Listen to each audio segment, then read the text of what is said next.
propendiendo por encontrar a Dios en nosotros mismos. ¿Cómo les parece esa expresión? Sí, encontrar a Dios en nosotros mismos. Y por supuesto, no querer cambiar al entorno con nuestro mensaje, porque ya nos dimos cuenta que ese es un error fallido. Y de hecho, no es nuestra misión, solamente con que nos hiciéramos cargo de nosotros sería suficiente. Eh, Estamos llevando un mensaje que nos invita a profundizar en la escritura, a conocer a Dios realmente y una invitación a pensar, a analizar, incluso a reevaluar lo que hemos aprendido, a reevaluar lo que nos han enseñado, que sí que es un desafío.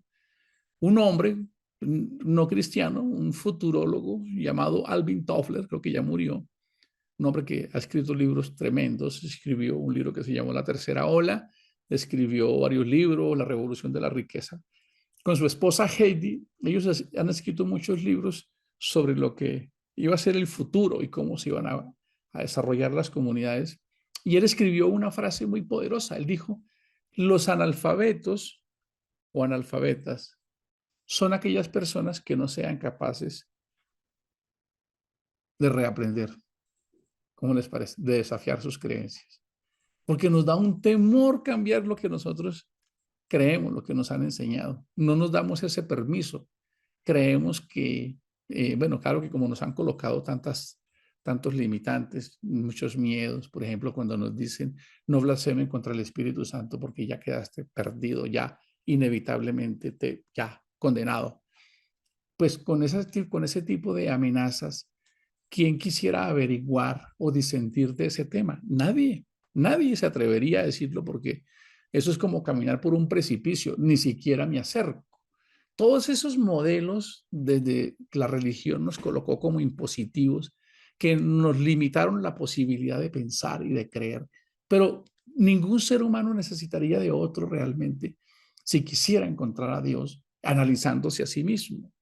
El apóstol Pablo lo escribe muy bien en el capítulo 1 del libro de los Romanos, cuando dicen que los hombres no pueden negar a Dios porque las cosas invisibles de Dios, su eterno poder y su deidad, se hacen visibles a través de la creación, de esto grandioso.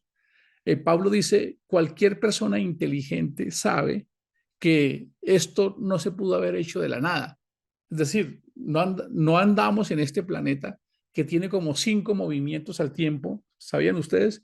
Nosotros vamos moviéndonos en este momento en el hiperespacio, moviéndonos en rotación, traslación, constelación, no sabemos cuántos, y vamos a una velocidad y ni siquiera lo sentimos. Imaginen ustedes que esto no tuviese un administrador. ¿Cómo les parece?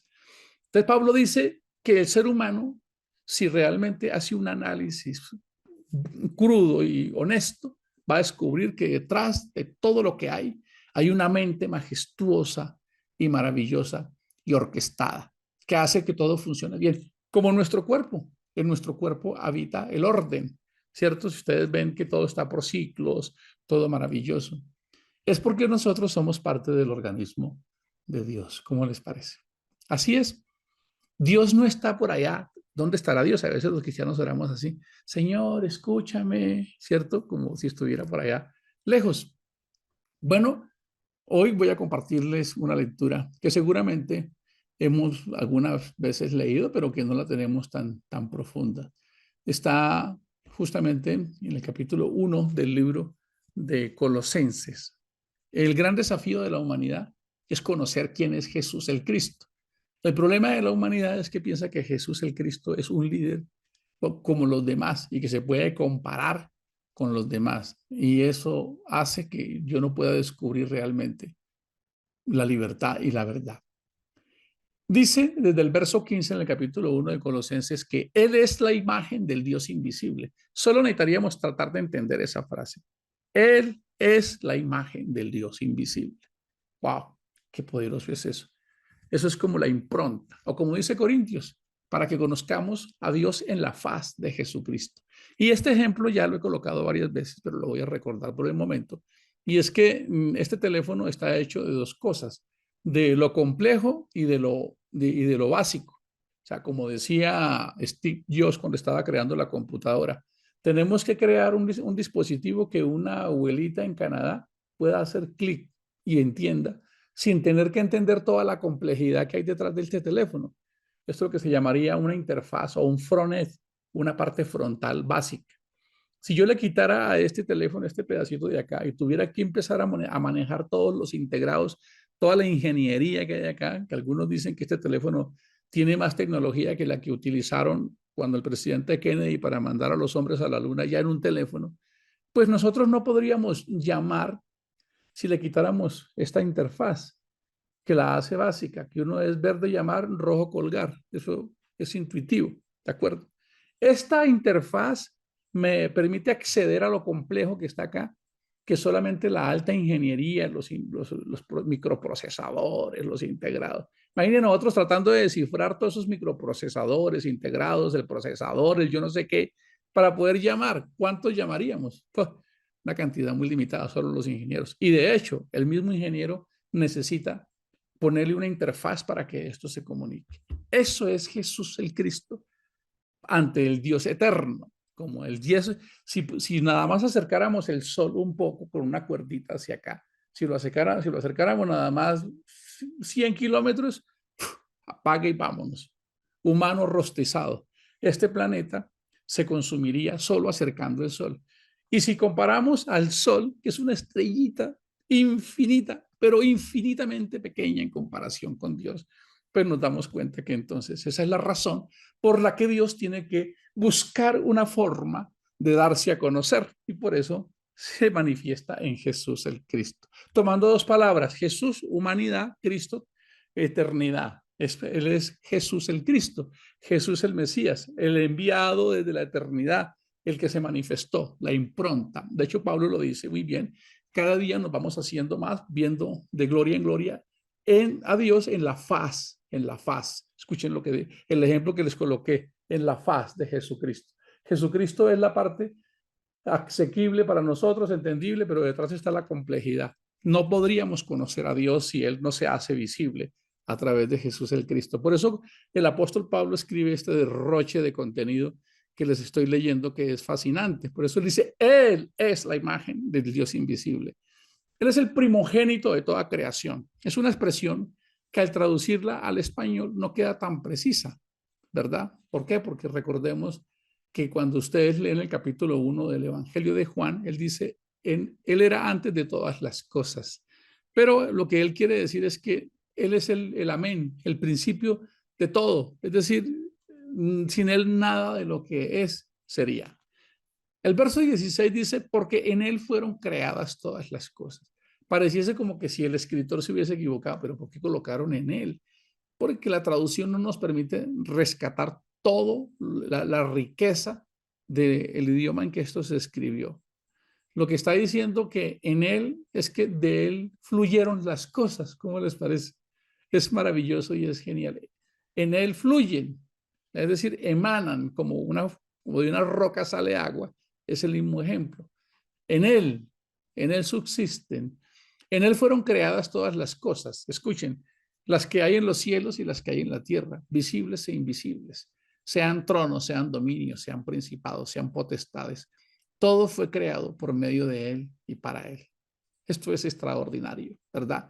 Y él es antes de todas las cosas y todas las cosas en él subsisten. ¡Wow! ¡Qué poderoso es esto!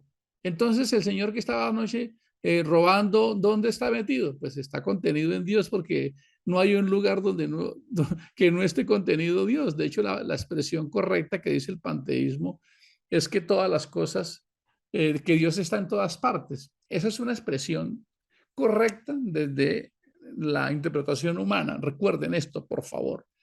Virtualmente, el ser humano solo puede hablar de Dios en relación con lo que conoce. Si yo soy humano, yo hablo de Dios como si fuera un humano.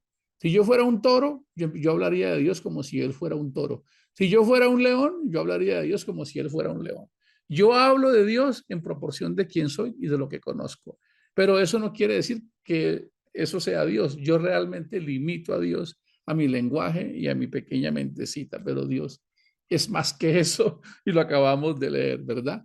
En Él, todas las cosas fueron creadas por Él, por medio de Él y para Él, y en Él son y subsisten todas las cosas. Así que no hay nadie que hoy esté fuera de Jesús. ¿Cómo les parece? Todos estamos contenidos. Así como yo tengo 86.000 neuronas en mi cerebro, bueno, algunos dicen que 100.000, pongamos 90.000 para que no entremos en discusión, y como 36 billones de células. Asimismo, eso está contenido dentro de mí. Así los 8.000 millones de seres humanos, casi 9.000 que habitamos este planeta, no es que estén en un lado y Dios esté en otro. No, todos estamos contenidos en Dios. Somos una célula de parte de Dios. Por eso cuando el ser muere, que ahí fue donde se formó la religión, el ser humano no se va para ningún lado. No es que se quedó en la tumba allá. Esas son las creencias o las interpretaciones. Cuando decimos que todos los que están en los sepulcros escucharán la voz de Dios, pues es para darnos a entender que de esa limitación física que tenemos, que nos lleva a la muerte, vamos a ser resucitados en un cuerpo glorioso. Pero el Salomón realmente sí nos explicó esto. Él dijo, cuando nosotros morimos, volvemos a Dios. Pero realmente es que no es que volvamos, nos fusionamos con Dios nuevamente, porque nunca hemos dejado de estar fuera de Dios. Así que, querido amigo, querido hermano que hoy me estás escuchando, es inevitable. No estar conociendo a Dios es vivir en la negación del yo. ¿Cómo les parece? Así es. Así que una persona que dice, no, yo no creo en Dios o vive desordenadamente o alejándose, es como cuando en el cuerpo hay un cáncer, hay un virus que no se amolda a la realidad y se convierte en un caos, en un desorden. Y por eso los cuerpos se enferman cuando las células no actúan en el bien hacer de lo que es el cuerpo. Una sociedad como esta que no reconoce que está contenida delante de Dios y que Dios es el cuerpo de que la contiene, pues se enferma, y por eso tenemos a esta sociedad como la tenemos, ¿de acuerdo? Y lastimosamente eso obedece a que no se conoce a Dios. Así es, no es una opción buscar a Dios. Es que no podemos dejar de estar delante de Él. ¿Cómo les parece eso de grandioso?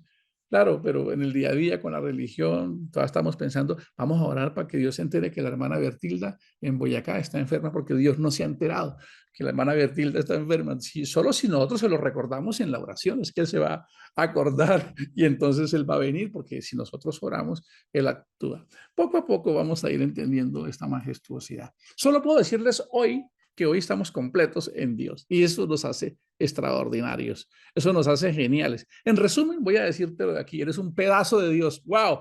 Es para dar un poquito de fuerza. ¿Cómo así? Sí, inevitablemente tú subsistes en Dios, que Él te da una autonomía para que tú tengas un cuerpo vivo y creas que decides y que haces cosas.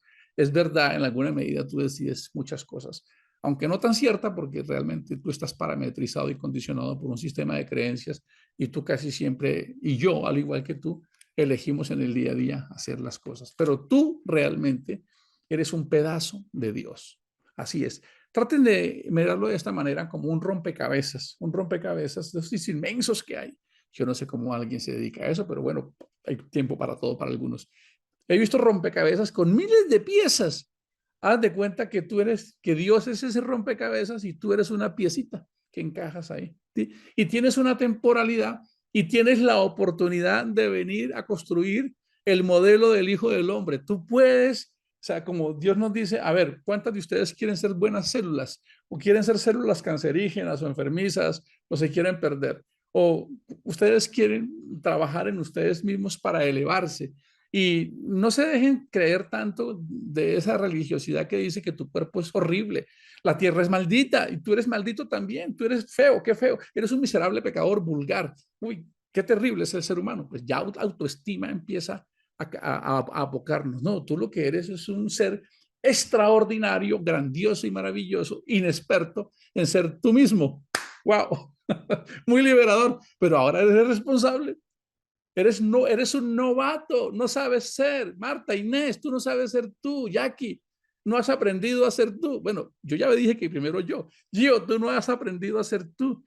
Solo analiza tu cuerpo. Esto lo hablábamos anoche en una reunión. La sincronía y la sinfonía del ciclo de mi cuerpo reconoce la perfección. Y es una simplicidad, pero el mundo sí está trastornado y desordenado. Pero todo subsiste en Dios. En Él son y subsisten todas las cosas. Y si queremos reafirmar esto, cuando leemos el capítulo 1 de Juan, todavía nos enamoramos más. ¿Por qué? Porque cuando ustedes leen el capítulo 1 de Juan, dice de la siguiente manera: en el principio era el verbo, pero en el principio, desde nuestra mentalidad, porque Dios es atemporal, Él no tiene principios, y el verbo era con Dios. Lo que hace Dios es hacernos creer que esta palabra verbo en el original es logos, en griego. Recordemos que los escritores de estos libros tenían que escribirle a una comunidad que entendía el griego, y aunque Juan era un hebreo, En las entrañas del barrio Sevillar, a quien desde hace mucho tiempo le vienen cobrando. Espérate que por aquí se me abrió una ventanita.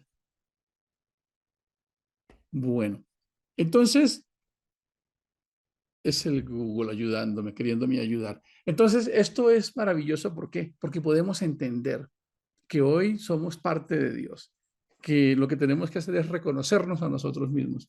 Y cuando leemos este verso del verbo, les estaba diciendo que Juan tiene que usar un lenguaje para que entendieran lo que él quería decirles. Por eso él no utiliza la palabra menra, que es la palabra hebrea más conocida para palabra. Usa logos, y logos es una palabra que todavía usamos hoy cuando decimos zoología. La palabra logia en español es la derivación del logos. ¿Sabían eso? Es la derivación del logos todavía. Cuando alguien dice logoterapia, zoología, teología, está trayendo estas palabras. O sea, Dios se redujo, Dios se hizo comprensible, y cuando leemos esto en la mente, no nuestra, porque nosotros estamos lejos de cuando se escribió esto, de entender qué había en la mente de quien lo escribió. Cuando él escribió Logos, él dijo: Dios es sabiduría y palabra, y eso eres tú. Tú no eres otra cosa que tu mente inteligente, tus pensamientos y tu lenguaje, y los límites de tu lenguaje son los límites de tu expresión. Así que esto es muy poderoso. Porque lo que está haciendo Dios es bajándose a que nosotros somos, ¿qué? Pensamiento. Nosotros somos comunicación por excelencia, comunicación interna y comunicación externa. Entonces dice: en el principio era el verbo, y el verbo era con Dios. Este era en el principio con Dios. Esta es una mala traducción. Con Dios quiere decir compañía. No. Recuerden que en Él son y subsisten todas las cosas. Verso 3. Todas las cosas por Él fueron hechas, y sin Él nada de lo que ha sido hecho fue hecho. En Él estaba la vida, y la vida era la luz de los hombres. Así que, queridos hermanos, líderes y amigos en cualquier lugar del universo, nosotros estamos en este momento contenidos en Dios. Así es. Solo que si quizás alguien está viviendo en disfunción, quizás alguien está viviendo en incoherencia. Y nuestra gran lucha es sobreponernos a nosotros mismos y entender que todo lo que nosotros somos se lo debemos a Él, absolutamente todo. No estás lejos de Dios. Tú, amigo, en cualquier lugar que veas este video, que de pronto llegues a pensar que es que tú eres agnóstico, que ateo, que no crees, tú eres un pedazo de Dios, tú mismo. Tú mismo gritas que Dios existe, porque tanta genialidad no pudo haber sido el resultado de la evolución. Les he colocado muchos ejemplos sencillos. Por ejemplo, esta bolsita. Esta bolsita de salsa de tomate está sellada, ¿cierto? Si ustedes comparan esta salsita de tomate entre fabricarla y empaquetarla con la complejidad de tu cuerpo humano, de tu mente, del universo, ¿cierto?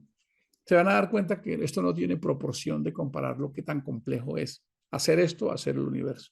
Sin embargo, si tú colocas los ingredientes, el tomate, la sal, el azúcar y el agua, y el plástico de esto en una bolsa, y lo sacudes por 100 millones de años, les aseguro que en 100 millones de años esto no se va a armar jamás. Y si algo tan elemental no se puede armar en 100 millones de años, ¿por qué tú sí crees que tu majestuosidad, tu grandiosidad, eso sí se va a armar? No. Se necesita más fe para creer en la evolución que para creer que hay un Dios todopoderoso, una mente brillante, fascinante, extraordinaria, ilimitada, todopoderosa, pero que además se muere por amarnos, que vino y en un lenguaje incomprensible, porque eso de que murió y entregó una vida por nosotros, que lo mataron, como que la mente, como que a veces se pierde en eso. No, él se bajó a nuestro lenguaje, entregó lo que nosotros más amamos, que es la vida, para que pudiésemos estar seguros y confiar en él. Queridos amigos, líderes y hermanos, ustedes son un pedazo de Dios, son parte de Dios. La eternidad está en cada uno de nosotros. Solo que vivimos en una especie de desequilibrio que hace que no estemos en la nota de Dios, en la sinfonía de Dios, como esos glóbulos rojos que están trabajando dentro de nosotros, esos glóbulos blancos, todo ese procedimiento majestuoso que está dentro de nosotros. Y la tarea nuestra es volver al orden, es volver simplemente a habitar en Dios de manera consciente. Es decir, ahora soy como Dios. Por eso los modelos de Jesús eran que nosotros aprendiéramos a pensar. Por eso él rompió el esquema. Cuando nosotros gritamos, Jesús callaba.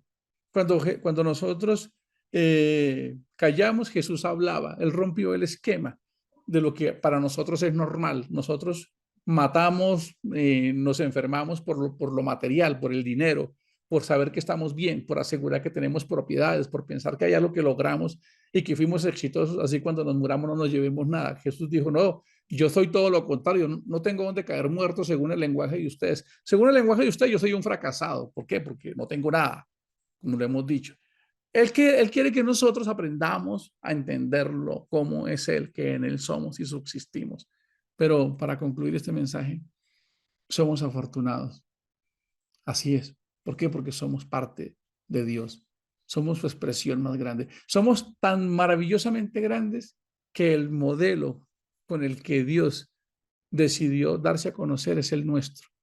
Es más, todavía más profundo. No es que Él nos haya creado y Él haya tomado el modelo. No, es que Él soñó con un modelo de un cuerpo humano para sí. Lo diseñó y sobre ese modelo hizo el propósito para cada uno de nosotros. Así que nosotros somos la imagen del Dios invisible. Valórate y no te dejes robar tu grandeza por las vicisitudes del día o las necesidades pequeñas del día. Lo vales todo. Jesús lo dijo. ¿De qué le servirá a un hombre si ganare todas las riquezas del mundo y al final tú perdieras tu vida? Bendiciones. Nos vemos mañana. La paz del Señor.